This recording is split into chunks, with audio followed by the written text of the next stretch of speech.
Amém, queridos. Nós começamos a estudar o livro de Zacarias no último culto. Nós passamos pelo capítulo 1. O ministério de Zacarias, ele se inicia 20 anos depois do retorno de Zorobabel. Zorobabel retorna do cativeiro babilônico com uma parte do povo, 4.289 sacerdotes saem junto com ele, e esse povo retorna para a terra de Jerusalém, devastada, o templo devastado, a terra devastada, queimada, sem muros, a cidade em ruínas. Zorobabel ele começa então a estabelecer a reconstrução do templo, a colocar os fundamentos para a reconstrução do templo do Senhor. Em pouco tempo, os povos ao redor, samaritanos, edomitas, filisteus, se levantam e tentam impedir e desanimar aqueles que estavam reconstruindo o templo do Senhor. Então, desde o retorno, se passaram 20 anos e o templo começou a ser construído, mas a obra foi abandonada. Agora Deus levanta dois profetas, Ageu e Zacarias, para reanimarem o povo. O profeta Ageu incentiva o povo à reconstrução do templo, e agora Zacarias ele é levantado por Deus para produzir uma reforma espiritual no povo de Jerusalém. 20 anos se passaram, o templo continuava destruído.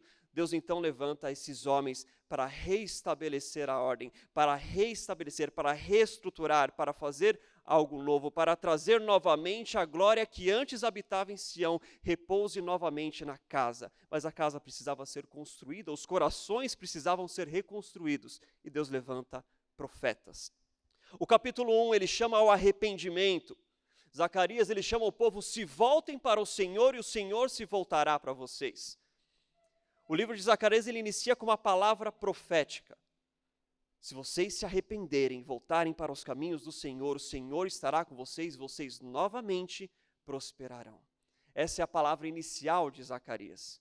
A partir daí, Zacarias ele começa a ter visões.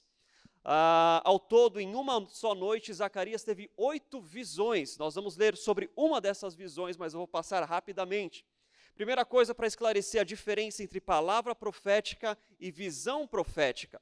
A palavra profética é dada ao profeta para exortação, para chamar ao arrependimento, para denunciar o pecado, para apontar o erro, para mostrar as consequências, para chamar eles para retornarem ao caminho do Senhor. Essa é a função da palavra profética. A visão profética é para trazer esperança. A visão profética é para reafirmar e reacender a fé. É para apontar que Deus está no controle, lá na frente, Deus vai reestabelecer e nada vai impedir o seu reino e a sua vontade de ser cumprida. É o que o livro de Apocalipse nos mostra. As visões do livro de Apocalipse são as visões dadas a uma igreja perseguida, uma igreja aflita, uma igreja desanimada. E essas visões do livro de Apocalipse, de João, o visionário, elas apontam para o dia em que Jesus e a igreja vão prevalecer sobre todas as coisas. Para animar uma igreja desamparada, aflita. Então a palavra profética, ela vem para chamar o pecador ao arrependimento. A visão profética vem para dar esperança ao aflito. E agora Zacarias, ele tem 8 visões proféticas em uma só noite.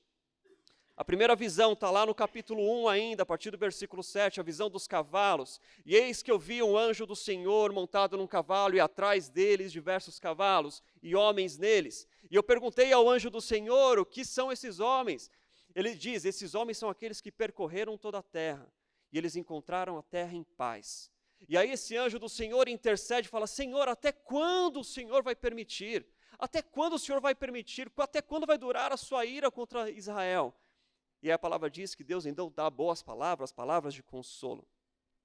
A esperança que vem nessa primeira visão é de que Deus iria julgar as nações que estavam em paz. Aqueles homens percorrem a terra e vê que elas estão em paz, a terra está em paz. E Deus fala, vocês não ficarão em paz por muito tempo, porque vocês aumentaram o sofrimento do meu povo. Eu estava julgando ele, mas vocês trouxeram maior sofrimento a ele, por isso vocês não ficarão em paz. É Deus falando que ele vai trazer juízo para as nações ao redor, que aumentaram o sofrimento, aumentaram a dor do povo. Ainda nessa primeira visão, Deus no final, ele fala, eu voltarei a habitar Sião. E é exatamente por isso que essas nações não terão sossego, porque eu voltarei a habitar na terra, eu voltarei a habitar no templo. Esse é o conceito da primeira visão. A segunda visão, 4 chifres e 4 artesãos. Nessa visão, Deus mostra os 4 chifres, que seriam as 4 nações que dispersaram o povo de Judá. E agora Deus está falando, olha, está vendo esses 4 chifres, que são exemplo de força, de vigor, de poder dessas nações? Eu levanto 4 artesãos para quebrarem esses chifres. É a palavra de esperança que agora Deus dá nessa segunda visão de Zacarias. O Senhor traria juízo a todas as nações que dispersaram o povo.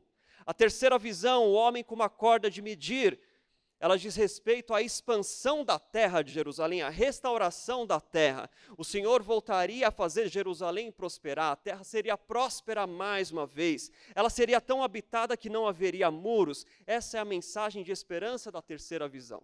Essas mensagens, elas vêm para fortalecer o povo naquele cenário, naquele ambiente, onde o templo está destruído, onde as nações ao redor estão nos impedindo de viver, estão nos ameaçando constantemente, onde a cidade está enfraquecida. E as visões vêm, Deus vai julgar as nações, Deus vai voltar para o templo, Deus vai encher a terra. E agora, a quarta visão, fala a respeito do sacerdócio. Abre comigo então Zacarias capítulo 3, vamos ler sobre essa visão. Depois disso, ele mostrou o sumo sacerdote Josué diante do anjo do Senhor e Satanás à sua direita para acusá-lo. O anjo do Senhor disse a Satanás, o Senhor o repreenda, Satanás. O Senhor que escolheu Jerusalém o repreenda. Este homem não parece um tição tirado do fogo? Ora, Josué, vestido de roupas impuras ou sujas, estava em pé diante do anjo.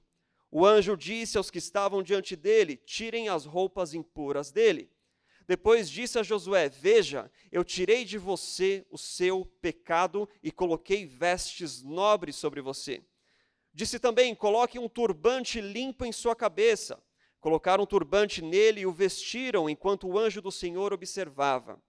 O anjo do Senhor exortou Josué, dizendo, assim diz o Senhor dos Exércitos, se você andar nos meus caminhos e obedecer aos meus preceitos, você governará a minha casa e também estará encarregado das minhas cortes, e eu lhe darei um lugar entre estes que estão aqui.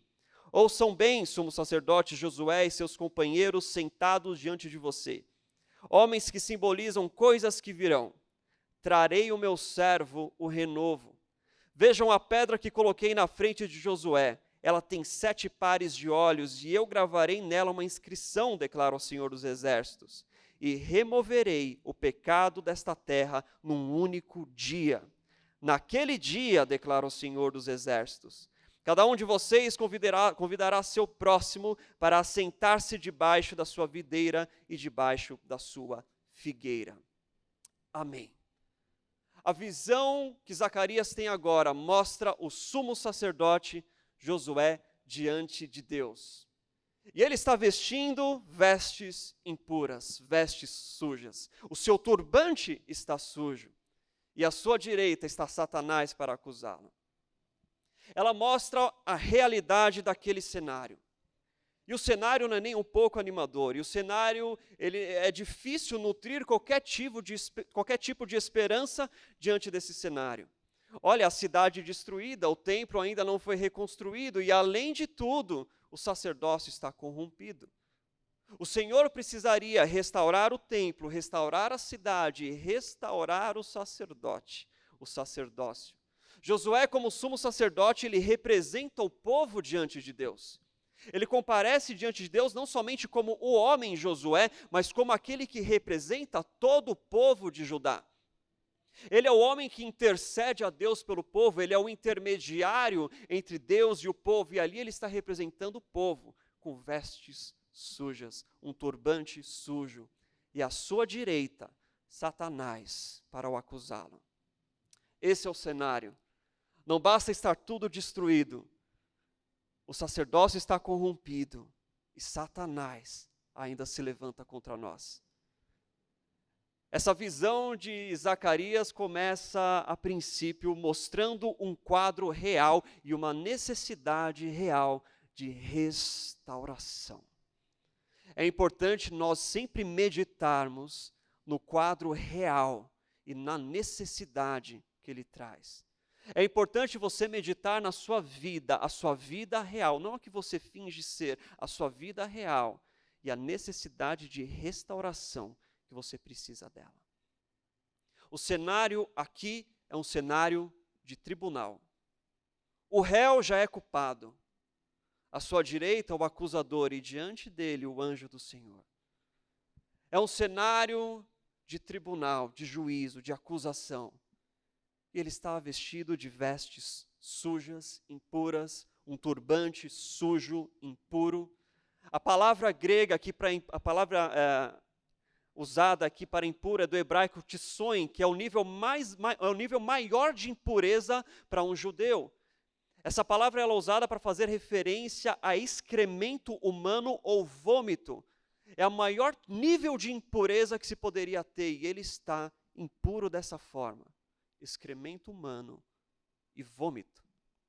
Esse é o nível de impureza do sacerdócio. O profeta Ezequiel já havia deixado lá em Ezequiel capítulo 26, ele já havia dito que por conta do sacerdócio corrompido, foi um desses os motivos da destruição de Judá e do juízo de Deus sobre Judá. Olha, os sacerdotes estavam corrompidos, os sacerdotes não pregavam mais a minha lei, os sacerdotes se desviaram e fizeram o povo se desviar dos meus caminhos, os sacerdotes foram injustos nos seus fazeres, por isso Deus trouxe juízo. E agora, neste cenário, o sacerdócio era necessário que fosse restaurado, por quê? Quando eles voltaram, não tinha templo. O serviço sacerdotal não estava ocorrendo. Quando Neemias chega 60 anos depois, os sacerdotes estão no campo. Os sacerdotes estão fazendo de qualquer jeito para o Senhor. Malaquias vai repreender todo o campo sacerdotal, toda a família sacerdotal, pela sua prática diante do Senhor. Olha, eles estão sacrificando animais impuros. Eles estão sacrificando animais doentes. Olha, esse animal está doentezinho, leva ele e sacrifica ele para o Senhor.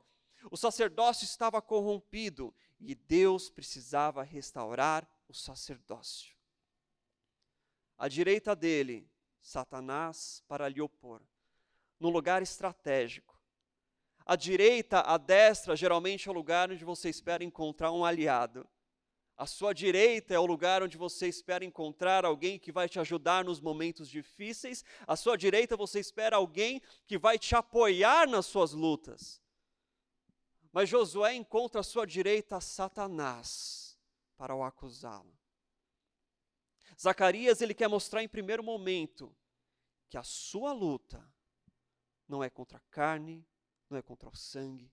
A sua luta não é contra os edomitas, não é contra os samaritanos. A sua luta principal é contra o acusador que está à sua direita. É contra aquele que levanta acusação contra você. É contra aquele que quer impedir o seu avanço. A sua real luta é contra aquele que quer te derrubar a qualquer custo. A real luta que nós cristãos temos é contra o diabo e as suas ciladas, e as suas tentativas de impedirem o nosso avanço, e as suas tentativas de impedirem que você exerça aquilo que Deus te chamou para fazer, com as suas tentativas de fazerem você cair da sua fé, você se distanciar do Senhor. Essa é a real luta do cristão e da igreja. Quando Paulo fala da armadura de Deus em Efésios 6, Paulo ele está falando, queridos, a nossa luta não é contra a carne nem contra o sangue, mas nossa luta é contra as ciladas do inimigo, então se fortaleçam com o capacete da salvação. Por quê? Porque o diabo ele quer te afastar de Deus, o diabo ele quer te derrubar. A nossa real luta é contra o inimigo que quer nos acusar, quer nos distanciar do Senhor, quer nos desqualificar do exercício ministerial, quer desqualificar a sua vida, quer te lembrar do seu pecado dia após dia. Proteja a sua mente contra essa acusação. A nossa luta é contra o diabo que te lembra sempre do seu pecado, do seu pecado, do seu pecado. Sujo, sujo, impuro, vômito. Essa é a sua condição, essa é a voz do inimigo. A nossa maior luta contra o diabo é contra as suas tentativas de nos fazerem cair da fé. A maior tentativa do diabo é derrubar do céu aquele a quem ele não conseguiu reter no inferno. O diabo quer derrubar do céu aquele que ele não reteve no inferno. O anjo do Senhor fala, não é este um tição tirado do fogo? Não foi esse alguém que foi livrado de ser consumido? Não é esse alguém que foi tirado das chamas que o consumiam? A tentativa do diabo é derrubar você, porque ele não conseguiu te segurar no inferno.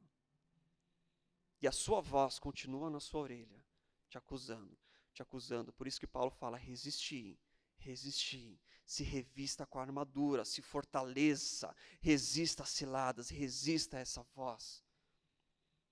E esse é o cenário. À sua direita, Satanás. E o sacerdote, então, vestido de vestes imundas, impuras. É interessante que na vista do povo, o sacerdote vestia vestes santas. Mas diante de Deus, Ele te enxerga exatamente da maneira que você é. Não existem máscaras diante de Deus. Você pode se portar como crente aqui fora, mas Deus enxerga exatamente da maneira que você é. Porque aquilo que você é aqui dentro é o que vai resplandecer aqui fora diante de Deus. Por isso que Jesus confronta os fariseus, fala, hipócritas, vocês limpam o exterior do copo e o exterior do prato, mas o interior vocês não limpam. Limpem primeiro o interior, para que o exterior, então, seja limpo. Por isso que Jesus, ele bate tanto contra os fariseus e a sua hipocrisia. Queridos, a hipocrisia, ela segue o povo de Deus há muito tempo. É muita gente se portando aqui fora. Na aparência é um grande homem, é um grande cristão. Na aparência é um homem do Senhor, mas por dentro, imundo. Sepulcro caiado, por fora bonito, por fora bem feito, mas por dentro cheira a morte. Esse é o confronto de Jesus e é o cenário que o profeta aponta. Querido, você pode se portar como crente. Você pode chorar como crente. Você pode levantar sua mão como um cristão. Você pode chorar na presença de Deus. Você pode se portar aí fora como um grande cristão, mas Deus te enxerga do jeito que você é. E às vezes dentro de você tem cheiro de morte, porque você vive de aparência. Porque a gente tem muita gente gritando a palavra, mas não vivendo ela. Vivendo de uma aparência exterior, porque é legal, porque é bom, porque me dá likes, porque me dá curtida, porque me faz famoso. Mas você não vive verdadeiramente essa palavra. A hipocrisia, ela continua na igreja, 2000 anos depois dela ter sido estabelecida. E a gente tem que lutar contra ela. Nós precisamos viver verdadeiramente o Evangelho. Não adianta você sair por aí defendendo os princípios cristãos se você não vive eles. Ramon, mas eu tenho que honrar a palavra, querido. Você não honra a palavra quando você grita ela, você honra a palavra quando você pratica ela. De nada adianta você sair gritando por aí os princípios bíblicos, se você não vive eles. Porque diante de Deus, Ele vê as suas vestes do jeito que você é, não do jeito que você aparenta ser. Por isso Deus está mais preocupado em quem você é do que naquilo que você faz. Você pode fazer aquilo que todo um cristão faz, você pode cantar, você pode pregar, você pode evangelizar, você pode fazer tudo, mas por dentro, sujo, imundo. Deus, Ele quer restaurar primeiro aqui dentro, para que aqui fora, então, resplandeça essa restauração. Deus, Ele está mais interessado em você do que no seu sucesso ministerial. Deus está mais interessado em quem você é. Você pode se portar como cristão, fazer como cristão, expulsar demônios como cristão, mas diante do Senhor, Ele pode te olhar e falar, eu não te conheço. Mas eu me portei como cristão, mas você não era. Mas você não praticou essa palavra, você não foi restaurado e transformado por ela. Não viva de aparência, queridos, não viva de aparência. Antes de você gritar a palavra, viva ela, ame ela, ande nela, pratique ela. A Bíblia, antes de precisar de defensores, ela precisa de praticantes. Pratique a palavra de Deus.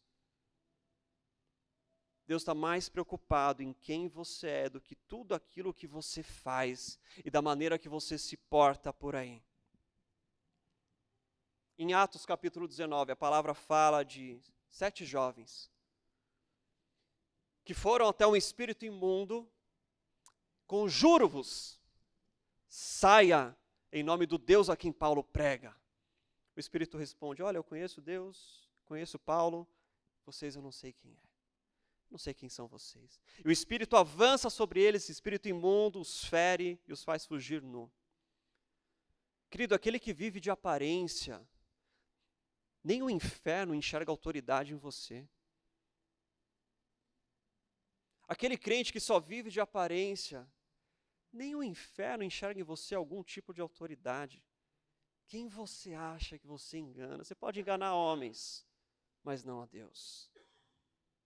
Na sequência, a palavra fala, o turbante dele estava sujo. O turbante era o símbolo de autoridade do sacerdote. O sacerdote perdeu a autoridade. O sacerdócio perdeu a sua autoridade, a sua unção, a sua alegria da salvação. A sua autoridade caiu. Você não tinha mais autoridade diante do povo e nem diante do céu. Caído, fraco. Porque, querido, o pecado ele tira a sua autoridade. O pecado te derruba. O pecado ele quer te impedir de viver e de exercer aquilo que Deus te chamou para viver e exercer. Se você vive no pecado, não há autoridade na sua vida. E à sua direita tem um acusador falando, é isso mesmo, sujo. À sua direita, alguém querendo te desqualificar, porque você não tem autoridade, você nem se porta como crente. O que você quer fazer? Volta para mim, volta para o meu lugar, volta para o fogo. Essa é a voz que está à direita. Autoridade corrompida, autoridade do sacerdote perdida.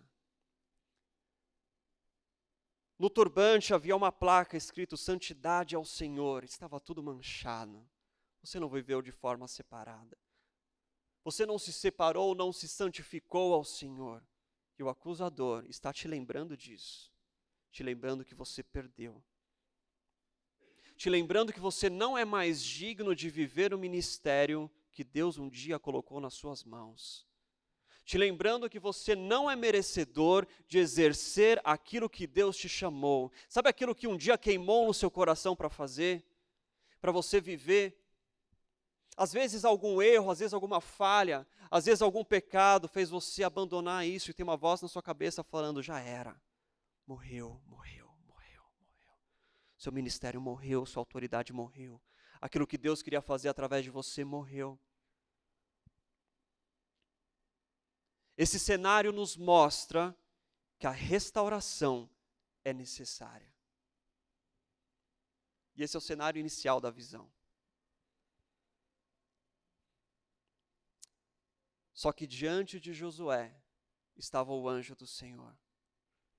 Diante do sumo sacerdote estava o anjo de Jesus, o anjo do Senhor, o advogado, aquele que te defende. E ele repreende a Satanás. Ah, meu querido.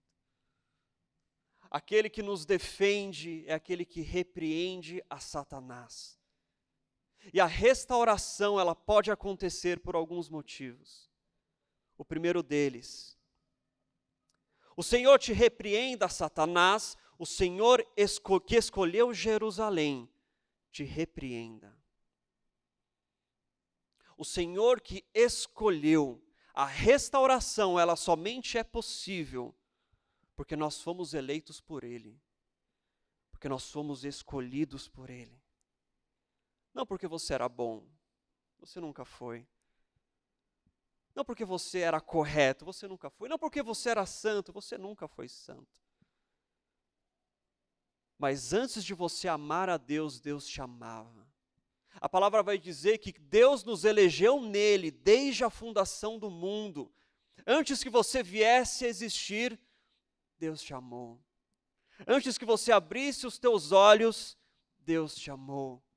Antes que você fizesse qualquer obra boa, Deus te amou. A restauração é possível porque Ele primeiro nos amou. A restauração é possível porque Ele nos escolheu quando não éramos nada. A restauração é possível porque Ele nos escolheu, mesmo sendo pecadores indignos. A defesa que o advogado faz diante do inimigo é: o Senhor te repreenda porque o Senhor os escolheu. Meu querido. O Senhor não te escolheu porque você merecia, assim como o Senhor não escolheu o povo porque eles mereciam. Moisés deixa isso bem claro em Deuteronômio. Não é porque vocês são bons, não é porque vocês fizeram boas obras, mas é por amor ao próprio nome de Deus que Ele vos escolheu. O Senhor não te escolheu porque você é bom, Ele te escolheu para que você fosse bom. O Senhor não te escolheu porque você era santo, Ele te escolheu para que você fosse santo. O Senhor não te escolheu porque você amava Ele, mas Ele te amou para que você então amasse Ele. O Senhor não te escolheu porque você faz boas obras, mas Ele te chamou para praticar as boas obras. Não há nenhum merecimento em nós, mas a graça de Deus nos alcançou. Não há nenhum merecimento no sacerdote, mas a graça de Deus o alcançou. Porque o Senhor escolheu.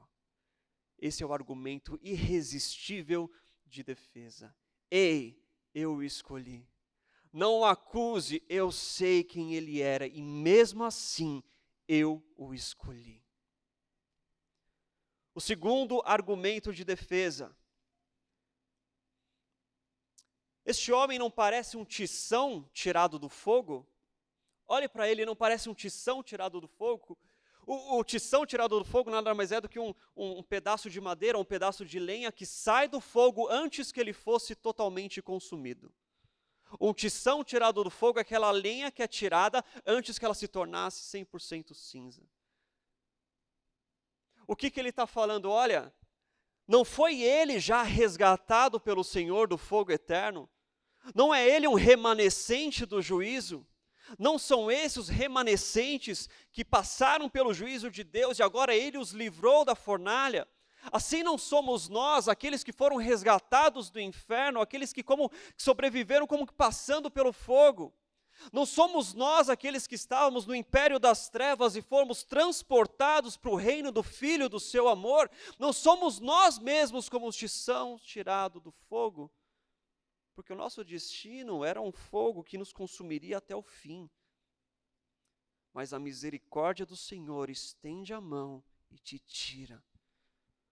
O que o advogado está falando? Olha, não adianta as suas acusações. Porque o Senhor tirou ele do fogo. Acaso Deus o tiraria para depois o lançar novamente? Redenção. O Senhor remiu. O Senhor elegeu e o Senhor redimiu. O Senhor escolheu e o Senhor libertou. Meu querido, essa mensagem é para a igreja também. Nós fomos tirados do fogo. Acaso Deus te tirou do fogo para te lançar nele de novo por causa das acusações? Esse é o argumento irresistível de Jesus, o intercessor, o nosso advogado. Não é este como um tição tirado do fogo? Ora, Josué, vestido de roupas impuras, estava em pé diante do anjo. O anjo disse aos que estavam diante dele: tirem as roupas impuras dele. E disse a Josué: veja, eu tirei de você o pecado e coloquei vestes nobres. Vestes nobres, vestes de linho fino, representam justiça. Apocalipse vai falar que a noiva está vestida de linho fino, que são os atos de justiça dos santos. Quando o Senhor remove a roupa do pecado e te coloca vestes finas, essas vestes representam a justiça. Justificado. Veja, o Senhor tirou de você o pecado, Josué, e te justificou. e te trouxe vestes limpas, porque aqueles a quem ele escolheu também os justificou. Vestes limpas. O pecado já era. O seu passado já era. O Senhor, a partir de agora, te dá um novo começo. O Senhor, a partir de agora, te dá uma nova chance. O Senhor, a partir de agora, também troca o seu turbante. Renova a sua autoridade. Devolve a sua autoridade. O Senhor que escolheu o sacerdócio, a família levítica, o sacerdócio levítico para representá-lo, não ia desistir dele facilmente. Eu estou trazendo renovo.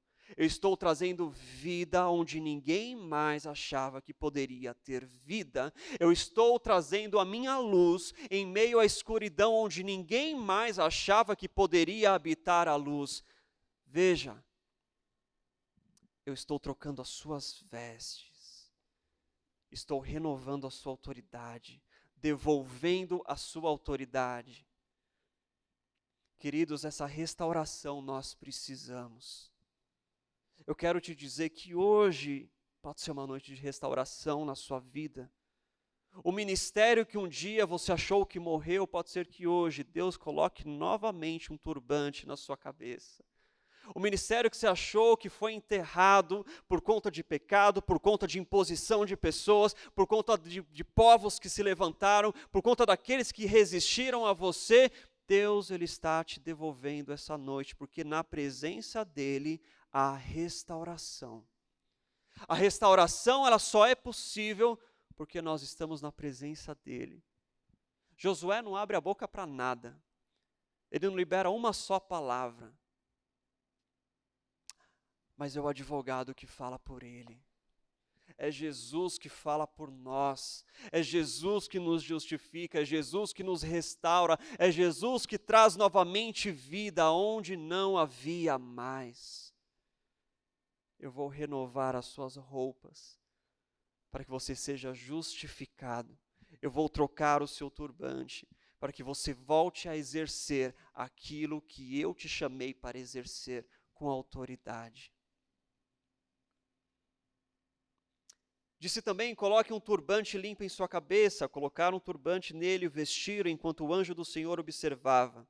O anjo do Senhor exortou Josué, dizendo, assim diz o Senhor dos Exércitos, se você andar nos meus caminhos e obedecer aos meus preceitos, você governará a minha casa e também estará encarregado das minhas cortes, e eu lhe darei um lugar entre esses que estão aqui.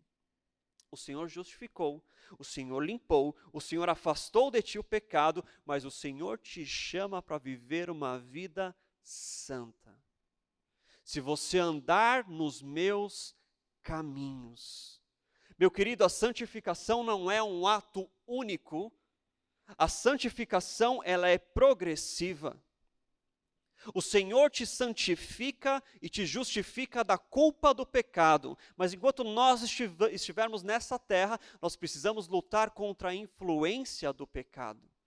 A sua santificação é contínua, por isso que Paulo em 1 Coríntios, no capítulo 1, ele vai dizer, olha, eu escrevo aos santificados, chamados para serem santos. Mas já não foi santificado? Foi. E não acabou? Não. Por quê? Porque você foi chamado para se portar como um santo. A santificação inicial nos livra da culpa do pecado, nos justifica. Mas agora capacitados, santificados por Ele, justificados por Ele, com o Espírito Santo atuando em nós, nós devemos viver nessa terra, resistindo à influência do pecado. E nós aguardamos aquele dia onde os nossos corpos serão arrebatados em glória e nos veremos livres da presença do pecado. O pecado, ele traz culpa, o pecado, ele tenta te influenciar, e o pecado, ele continua habitando nessa terra. Por isso a santificação te livra da culpa, te habilita para viver longe da influência, e a santificação futura, no arrebatamento, te livra da presença do pecado. De nada adianta o Senhor te purificar e você não mudar os seus caminhos. De nada adianta o Senhor trocar suas vestes e você voltar a se revirar na lama e no vômito. Corresponda à restauração de Deus, santificando os seus passos. observando os meus preceitos, a minha palavra. Guarde a minha palavra. Você foi restaurado para ser santo e para guardar a minha palavra. Medite sobre a minha palavra, viva a minha palavra, guarde os meus preceitos, e então você governará a minha casa. Está falando isso para o sacerdote, então você terá reestabelecido sua função sacerdotal com autoridade. Se você não se desviar, se você obedecer e guardar os meus preceitos, ouvir eles e viver eles, você governará a minha casa. Você exercerá e viverá o ministério que Deus tem para a sua vida. Não adianta você ficar orando, Deus, eu quero viver a tua obra, se você não santifica o seu caminho, se você não guarda a tua palavra. Não adianta você ficar falando, Senhor, me usa. Ele quer primeiro te transformar, porque você ainda não aprendeu a guardar a palavra dele. Se você guardar os meus preceitos, você governará a minha casa, você exercerá aquilo que eu te chamei para exercer. Você será fiel no chamado que eu coloquei dentro do seu coração. E eu lhe darei um lugar entre esses que estão aqui. Se você for fiel, você desfruta da presença. Ah, meu Deus. Se você corrigir os seus caminhos, guardar a palavra de Deus, queridos, você viverá na presença dEle. Tem coisa mais maravilhosa do que viver na presença de Deus. Mas para viver na presença de Deus, você precisa buscar a santificação e guardar a sua palavra, viver a sua palavra. Então você terá um lugar aqui, na minha corte, naqueles que estão na minha presença. Você não sairá do ambiente da presença de Deus se sua vida for santa, e se você se manter firme, perseverar na palavra do Senhor, guardando os seus preceitos e vivendo eles. Ouçam bem, sumo sacerdote Josué e seus companheiros sentados diante de vocês, homens que simbolizam coisas que virão. Trarei o meu servo, o renovo. Vejam a pedra que coloquei na frente de Josué, ela tem 7 pares de olhos, e eu gravarei nela uma inscrição, declara o Senhor dos Exércitos, e removerei o pecado dessa terra num único dia. Ele apresenta aqui Jesus como servo, como renovo, como rocha e como redentor. O meu servo, o renovo. O meu servo, aquele que virá para exercer aquilo, para servir aos outros, para servir aos homens. O meu servo, o servo sofredor, que Isaías já havia dito. O renovo. Aquele que fará a vida habitar mais uma vez onde havia morte. Aquele que fará brotar mais uma vez onde ninguém esperava que nada mais brotasse. Ele é o renovo. Onde ninguém mais esperava coisa boa. Onde ninguém mais acreditava que haveria vida. Mas Deus envia o seu servo, o renovo, para que a vida mais uma vez resplandeça. Para que a luz mais uma vez brilhe e apareça. E eu colocarei uma rocha. Jesus, ele é a rocha. Para os judeus que o rejeitaram, ele é pedra de tropeço. Para a igreja, ele é a rocha fundamental. Para os governantes, os poderosos, os líderes, os reis, os imperadores, ele é aquilo que Daniel interpretou. Ele é aquela rocha desprendida, sem o auxílio de mãos humanas, que virá transformar em pó todos os impérios da terra. Ele é a rocha que estabelecerá o seu reino, e ele encherá toda a terra. Jesus, ele é a rocha.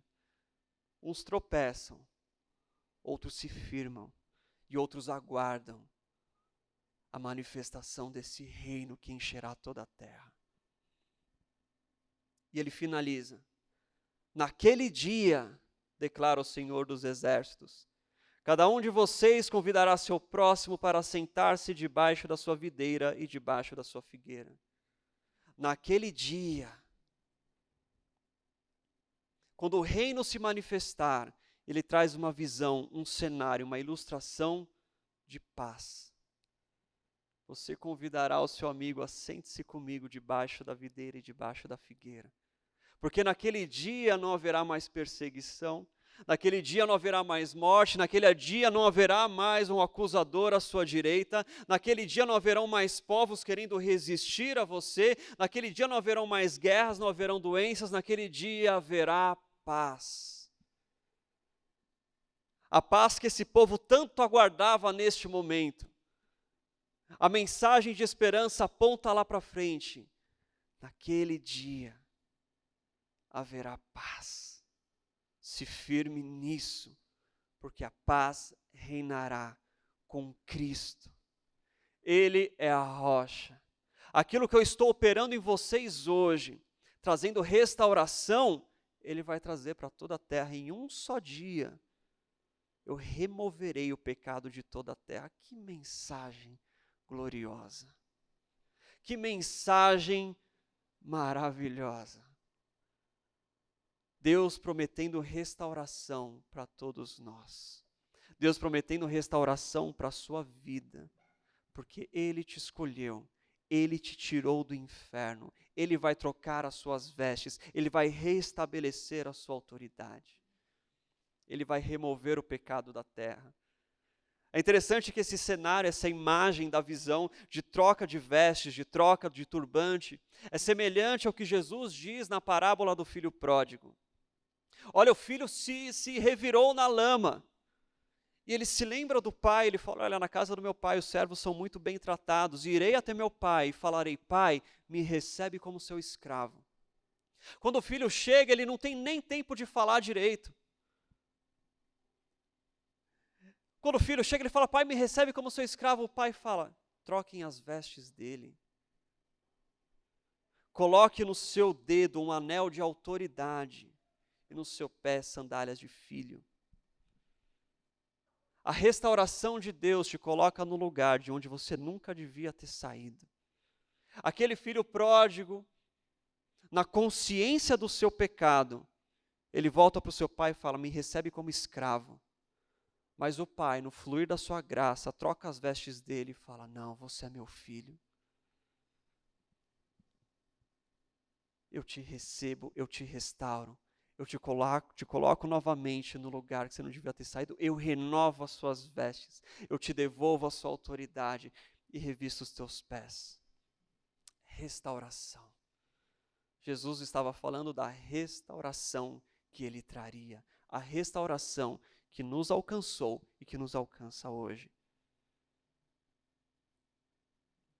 Jesus quer restaurar você, a sua história, as suas vestes. Jesus quer trazer novamente vida, onde ninguém achava que poderia ter vida.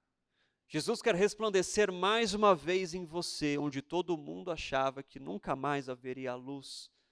Jesus quer reavivar o seu ministério, onde todas as pessoas falaram que você não servia para isso.